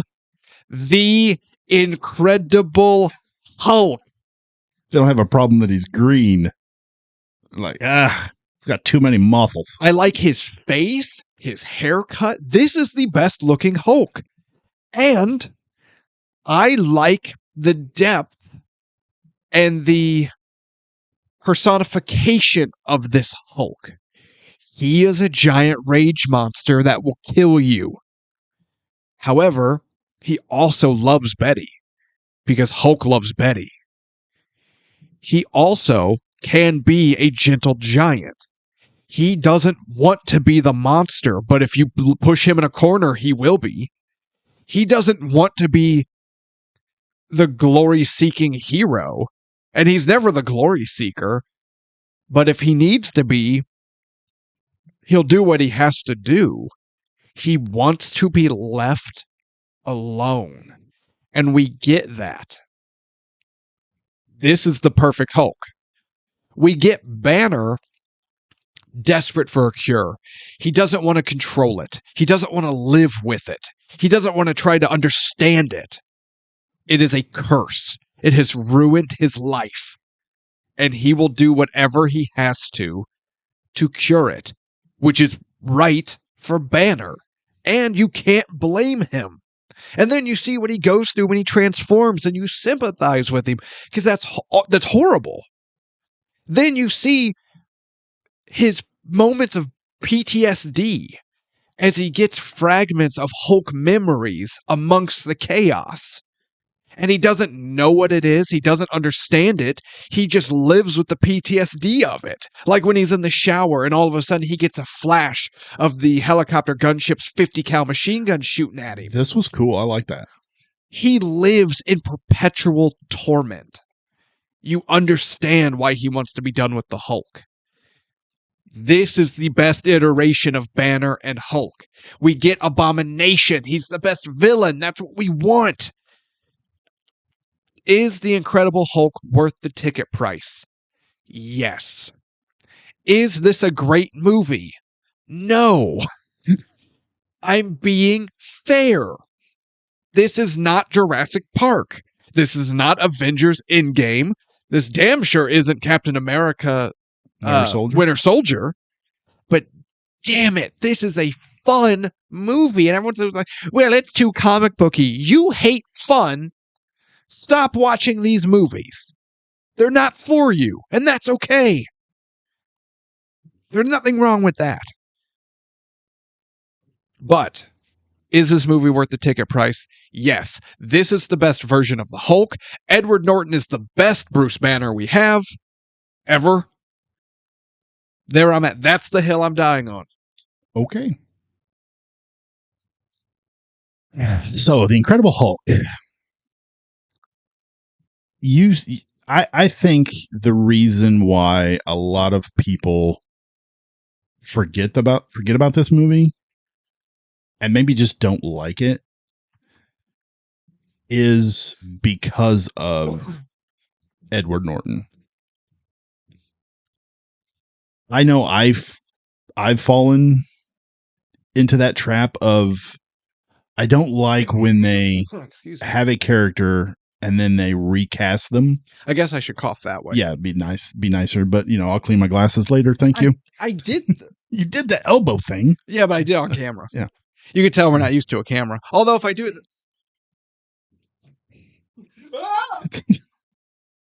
Are you okay? It's fine. My fat's hanging out. You good? You got this? Okay. Go ahead. People hate Edward Norton. I just don't like when they have a character portrayed by a certain actor and then they have to recast it. Mm-hmm. And I think that might have turned a lot of people off. I know I felt the same way when they recast Rhodey and when they recast Ross, but there's times when you have to do that. Well, to be fair, William Hurt had passed away. Yeah. I mean, there's just times where you have to do that. But for me, Edward Norton in this movie, he has almost Banner and Hulk like symptoms here.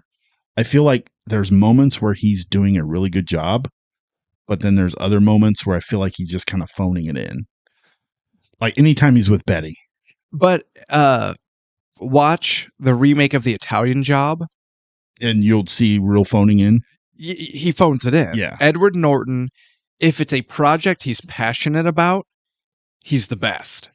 But if it's something he's doing because he's probably contractually obligated or he just said yes because they threw an inconceivable amount of money at him, he phones it in. Yeah. And I feel like anytime him and Liv Tyler are on screen together, I don't buy. There's no chemistry there. There's no.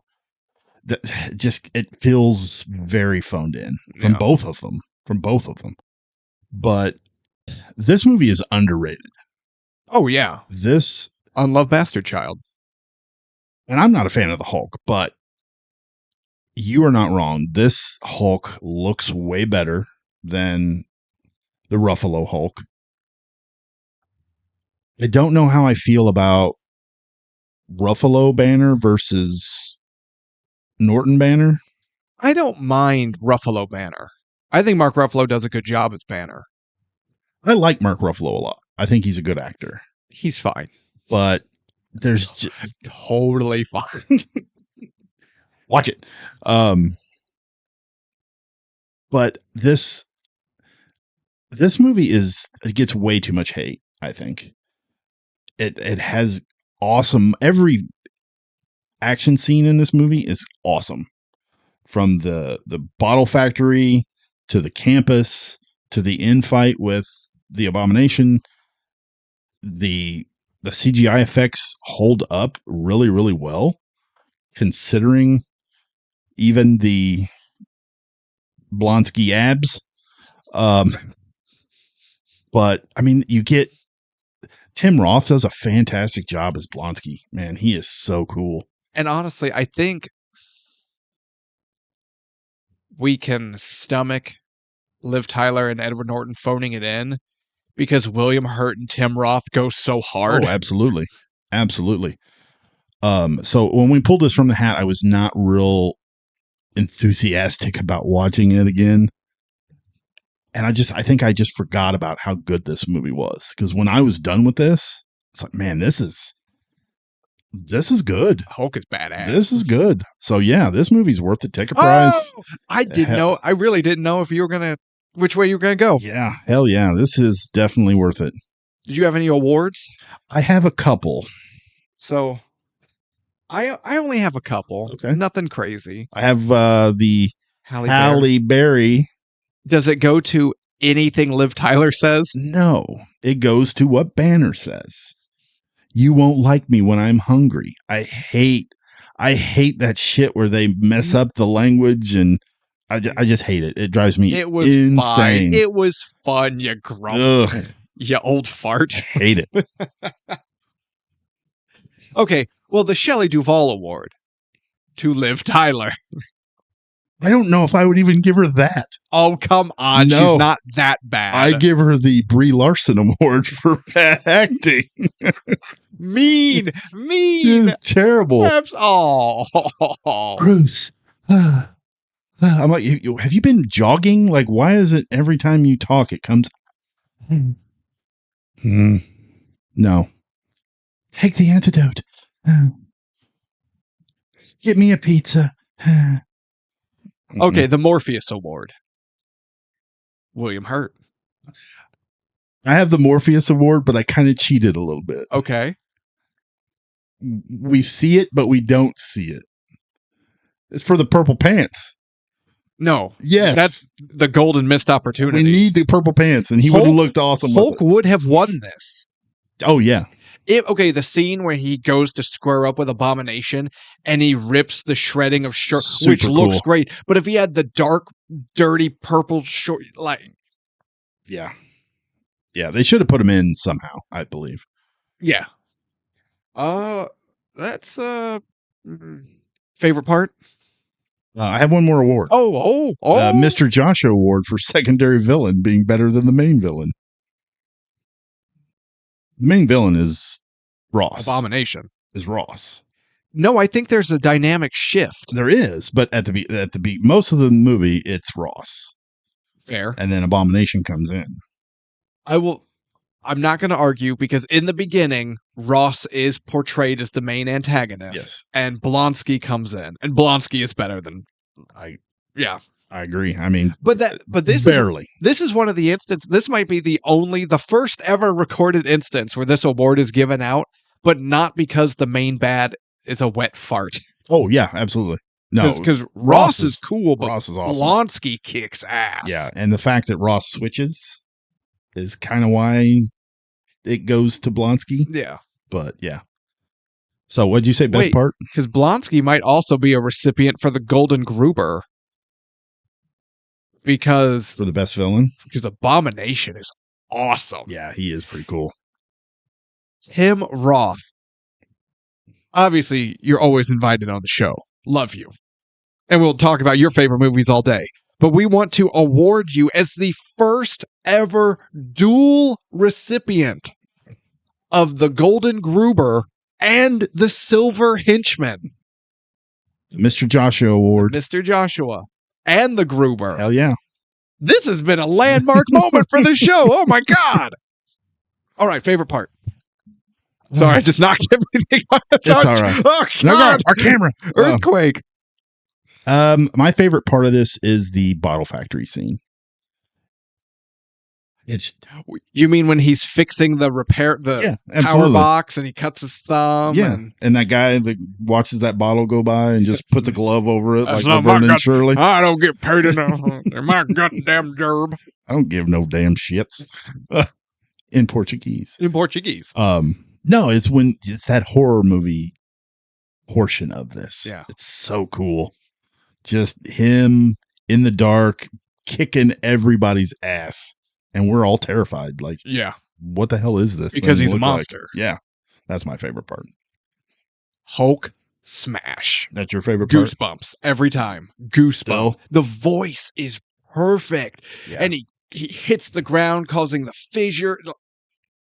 Yeah. Oh, I mean, great. I could say the entire Abomination fight, but specifically, if we really want to, it's Hulk smash. Oh yeah, gets my nerd erection just. Oh, I bumped the desk. Oh, shit. Worst part, anything with Edward Norton and Liv Tyler. That's what I have. It's Bruce and Betty. It's undeniable. It's bad. Yeah, that's why I said he has a better relationship or better chemistry with the girl at in the favela. In the what? The housing complex. Oh, The favela. is that what that's called? Yeah. Oh, you can't just drop Words. high dollar Words. What? How do you know that word? I've played Call of Duty. Well, there's your first problem. Wait. Did they quit making those games after Big Red 1? Because that was the last one I've played. No, they didn't quit. Oh, okay. It's almost like a Madden game. It's just every year. Every year, the person on the cover sustains a career-threatening injury. There's a hot video game theory or lore. All right. The Madden curse. One prop for the studio. Bruce's watch. That heartbeat monitor. I like it. Yeah. I just like the sound it gives off when he's starting to get a little stressed, Beep, and beep, we beep, beep. all know we're like, oh God, hang on. Yeah. I like that one. I went a different route. You know what I want to see up on our shelf of knickknacks and whatever? Abomination's bone that he pulled out of his elbow. You pervert. Oh! No, it would be a little stand holding the test tube sample of blood with the masking tape that says Mr. Green on it. That would be cool. You would know exactly what that is. Yeah. I want the Mr. Green blood sample. Okay, I can make that. You know, that wouldn't be hard to make. No, that would be really cool. Tune in for the Ticket Price sub-series, Prop Making. We're doing crafts. All right. I think where's the hat? Hat time. Is Your it my turn? Yep, All I right. pulled this. I pulled this abomination. One day we'll actually get a real hat. What's wrong with that hat? I wore that hat to a It's felt. comic book convention. Oh, gross. I'm touching it with my hands. It's all right. It's been This went to an actual comic book convention and you didn't give me gloves to touch it with? It was an anime convention, the- actually. Oh, So, God, that's worse. I know. But it was also a horror convention together. I can actually smell the secondhand semen on it. Secondhand. That's by my own hand, man. Oh, God, wait, I have two. I drew two on Oh. accident. This one's really dusty and this one isn't. But the dusty one, It was probably Die Hard probably. 2. Jack. All right. Ooh, okay. Hint. Zac Efron. Neighbors? Close. High School Musical. There it is. Gah! No. No? Okay. A troubled family. Texas Chainsaw Massacre? Zac Efron wasn't in a Texas Chainsaw Massacre movie. I don't know. Professional wrestling. What's that? The Eric family. You're so close. The Von Erichs. Von Erichs. What? I can't think of the name of it. The Iron Claw. We're doing the Iron Claw. We're doing the Iron Claw. Okay. Got it right here. Iron Claw. The Von Erich family story. Have you watched this at all? I've seen it once. Me too. I remember enjoying it, but I remember absolutely hating the guy they get to play Ric Flair because he couldn't be any less Ric Flair. Yeah. It's egregiously bad. I remember thinking the same thing. It's like if you take Ric Flair and got rid of all the charisma. Exactly. I was getting ready to say, and then drain all of the charisma into a test tube. Labeled Mr. Green. That's who you got. Yeah. You know what I will say? Have you ever given someone the claw? No. The iron claw? The Has anyone mandible ever claw. given it to you? No. If it's done right, it hurts like a mother. Oh, I can imagine. Pressing on your temple. Yeah. Yeah. Both of them. Yeah. It's a very... Although, as long as you don't piss off an NBA player, you'll be fine with that giant coconut you got up there. Thank you. Is it a less cool looking move? What, the iron claw? Yeah. Compared to what? To any other finisher. With the exception of the mandible claw. Like, that's kind of a lame finisher, too. Okay, the worst finisher is the unprettier. It looks stupid, it's convoluted to get into, and it has a bad name. The iron claw. That's the Christian. Yes. Yes. Okay, yeah, that one's... The wrestler, his name is Christian Cage, not like a religious connotation he's pointing out to our non-wrestling audience. Nothing like going to... Those damn Christians using the unprettier. Like going to mass. Have to get up in line to get the bread. It's Catholic. Oh, whatever. It's a religion. I have no idea. Goddamn heathen. So, okay. So when does the monk give the unfinisher or the unprettier? Probably about the time he finished nailing his 99 complaints to the chapel door. Okay. So, Can I continue? Unprettier To is... answer your question, though. Yeah. Done right, the claw, it looks fantastic. But here's the thing. You have to be a big enough guy Oh, yeah. I to see that. sell to believably perform the claw. So like a Gunther right Like now. Kali. Oh, yeah, exactly. Great. If they had given Kali the claw because his hand would envelop your face. Yeah. But let's say you're not someone quite that, so you could still like see the agony on the recipient's face. So like a Gunther, someone just a big hand, boom. If the wrestlers in the ring do it right, the recipient can blade right before it's applied, so you won't see blood until after the hand comes down, and then it's squeezing, and he starts squeezing the blood. So now you see the guy, fighting with the hand, he's screaming in pain, and you see the blood start to trickle out from in between and under the claw giver's fingers. Like when Fritz used to do it for real in the territory days. The claw looks awesome. Yeah, but... Yeah. It's not the stunner or the tombstone. What do you want me to say? Yeah, that's what I meant. Like, it's just kind of there's only so many things you can do with it. Let me put it this way. The claw looks better than 99% of the top rope finishers I see. Yeah, some of them get overly complicated for reasons. If you don't like wrestling, you're in for a bad time next episode. Oh, yeah. Yeah. This is our first wrestling movie, isn't it? Yes. Next is Nanny with Muscles. What? Hulk Hogan. Nanny with Muscles. I thought we were going to do Ready to Rumble. Gross. With David Arquette. WCW World Heavyweight Champion David Arquette. Hell yes. Oh, God, never mind. I'm about to go into a tangent. I'm not. Tune in next week, Iron Claw. Okay. I'm not talking about it anymore. We're moving on.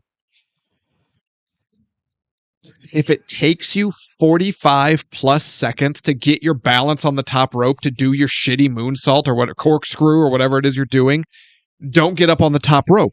You look like an idiot and you make your partner look like a schmuck. Quit doing it. You uncoordinated dipshits. Do us a favor when next time you land on your neck, just finish it. So I don't have to watch any more of your shit. Anywho, thank you all for watching. And I do mean watching. Or listening, if that's your preference. We love you too. I'm Jake, that's Tevis. We're Ticket Price. This has been 2008's The Incredible Hulk.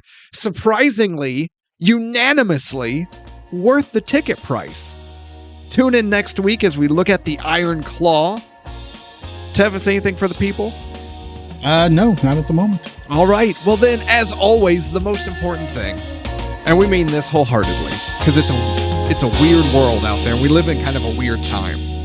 So please make sure you take care of yourselves, you take care of each other, and good night.